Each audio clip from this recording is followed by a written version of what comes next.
ക്യാമ്പിൽ അവിടെ ഭക്ഷണമൊക്കെ ഉണ്ടെന്ന്. ഞാനതൊക്കെ ആദ്യമേ ചോദിച്ചു മനസ്സിലാക്കി. സൂക്ഷിച്ചു. മതി ഹരിത ആന്റി. അയ്യോ അങ്ങനെ പറയല്ലേ. ബ്രേക്ക്ഫാസ്റ്റ് നന്നായിട്ട് കഴിച്ചാലേ നമുക്ക് ക്യാമ്പിലൊക്കെ നല്ല പെർഫോമൻസ് കാണിക്കാനുള്ള എനർജി കിട്ടും. അതുകൊണ്ട് ദേ ഇതൂടെ കഴിച്ചേ. വാ തുറക്ക് തുറക്ക്. ഹരിതേ വാ, രാവിലെ കുറച്ച് എക്സസൈസ് ഒക്കെ ഉള്ളതാ. വന്ദനേച്ചി വയ്യാതിരിക്കുമ്പോ അതൊന്നും വേണ്ട. അല്ല വന്ദനേച്ചിക്ക് ഇപ്പൊ എങ്ങനെയുണ്ട്? എനിക്കിപ്പോ കുഴപ്പമൊന്നുമില്ല. മോളെ വേദനയുണ്ടോ? ശരീരത്തിന് വേദനയൊന്നുമില്ലമ്മേ, വേദന മുഴുവൻ മനസ്സിനും. നീ എന്തൊക്കെയാ മോളെ പറയുന്നത്? വീഴ്ചയിൽ താങ്ങാൻ വേണ്ട ആള് ഇതുവരെ എത്തിയിട്ടില്ല. അത് പോട്ടെ, ചിലപ്പോ ജോലിക്കാര്യത്തിന് എവിടെയും പോയതായിരിക്കാം. ഞാൻ വീണു എന്നറിഞ്ഞ സ്ഥിതിക്ക് ഒന്ന് വിളിക്കായിരുന്നല്ലോ. ചിലപ്പോ ജഗൻ നിൽക്കുന്നിടത്ത് റേഞ്ച് ഉണ്ടാവില്ല. അതൊന്നുമല്ല, പക്ഷെ ആണ് ഞാൻ ഓൺലൈൻ കണ്ടതാ.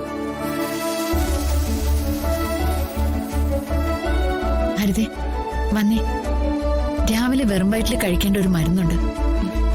അതൊക്കെ പിന്നെ ഞാൻ തൽക്കാലം ദിയമോക്ക് ക്യാമ്പിന് കൊണ്ടുപോകാനുള്ള വെള്ളവും സ്നാക്സും ഒക്കെ എടുത്തു വെക്കട്ടെ. അതൊക്കെ ഞാൻ നോക്കിക്കോളാം. ഹരിത ചെന്ന് വന്ദന തരുന്ന മരുന്ന് കഴിച്ച് എക്സസൈസ് ചെയ്യാൻ നോക്ക്.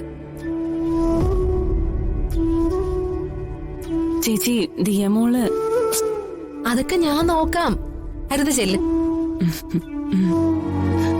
അല്ല, അമ്മ എവിടെ പോകാനൊരുങ്ങി നിൽക്കാണെന്ന് തോന്നല്ലോ. അമ്പലത്തിലേക്കാണോ? അല്ല, ഇന്നലെ മുഴുവൻ ദുസ്വപ്നങ്ങളായിരുന്നു. രാവിലെ പോയി മീനാക്ഷി ഒന്ന് കണ്ടിട്ട് വരാം. അമ്മ നേരത്തെ പറഞ്ഞിരുന്നെങ്കിൽ ഞാനും കൂടെ വരായിരുന്നല്ലോ. എനിക്ക് മീനാക്ഷി ഒന്ന് കണ്ടാ കൊള്ളായിരുന്നു. ഞാൻ പോയാ സമാധാനമായിട്ട് കുറച്ചു നേരം അവിടെ ഇരുന്ന് എന്റെ മരുമോൾക്ക് കൊതിയുള്ള ആഹാര സാധനങ്ങളൊക്കെ ഉണ്ടാക്കി കൊടുത്ത് വൈകിട്ട് തിരിച്ചു വരും. അതിനൊക്കെ അവൾക്ക് വേറെ ആരും ഇല്ലല്ലോ. ശരിയമ്മേ, അമ്മ പോയിട്ട് വാ. വന്ദനമ്മേ, ഇന്ന് ദിയമള ആരാ സ്കൂളിലാക്കുന്നത്? ജഗനങ്കിൾ ഇല്ലല്ലോ. അത് ശരിയാണല്ലോ. ഞാനൊരു ഓട്ടോറിക്ഷ വിളിച്ച് മോളെ സ്കൂളിലാക്കിയിട്ട് ആ ഓട്ടോയിൽ തന്നെ മീനാക്ഷിയെ കാണാൻ പോകാം. അത് മതി അമ്മൻ. മതി. ഞാൻ അച്ഛമ്മയുടെ കൂടെ സ്കൂളിൽ പോകുന്നേന്നേ അച്ഛനോട് പറയട്ടെ.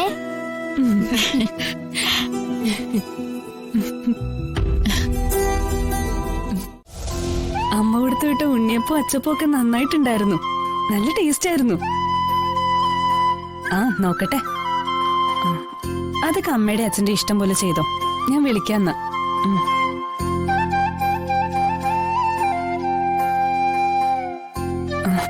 അമ്മയായിരുന്നു കുഞ്ഞിന്റെ ചോറൂണ് ഗുരുവായൂർ വെച്ച് തന്നെ നടത്തണമെന്ന്.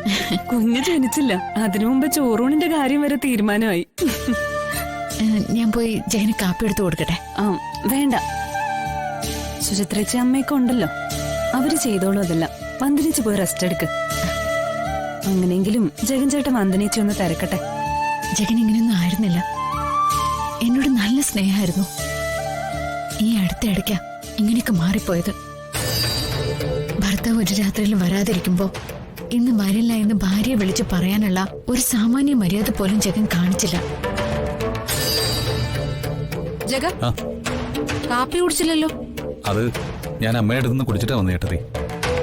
നിൽക്കാൻ സമയമില്ല. ഞാൻ പറഞ്ഞില്ലേ, ഇന്നലത്തെ ഒരുപാട് പെൻഡിങ് ജോലിയുണ്ട്. ശരി.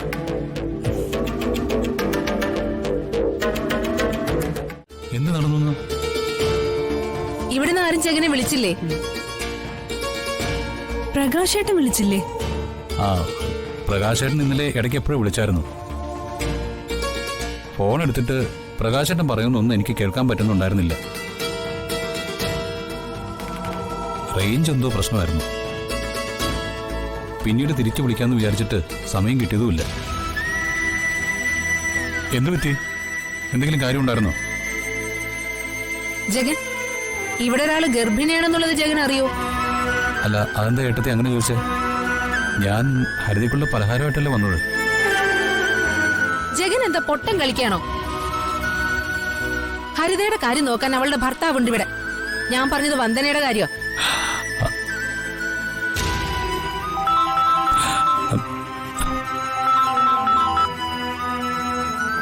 ഹലോ, അതെ. അയ്യോ, 10:30-ക്കാണല്ലേ? ശരി, വേണ്ട വേണ്ട, ഞാൻ എത്തിക്കോളാം. ആ ആ ശരി എടുത്തി, വൈകിട്ട് വന്നിട്ട് സംസാരിക്കാം. ഏട്ടാ, കേട്ടിട്ട് പോയാ മതി. ഫാമിലിക്കാ പ്രയോറിറ്റി കൊടുക്കേണ്ടത്. അതറിയാം, പക്ഷെ പഞ്ച്വാലിറ്റിയും പ്രധാനമാണ്. വന്ദനെ, വൈകിട്ട് കാണാം. ജഗ, ഏട്ടാ, ഞാൻ പോയിട്ട് വരാം.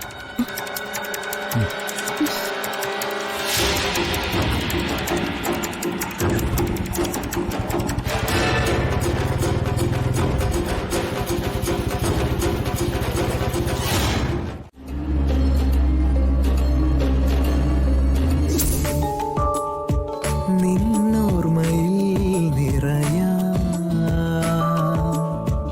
നീ എന്ന നീർപ്പളുങ്ങിൽ.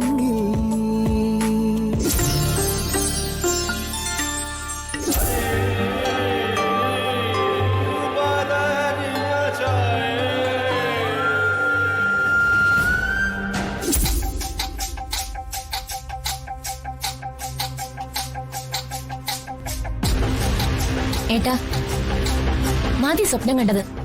ഗുളിക കഴിക്ക്.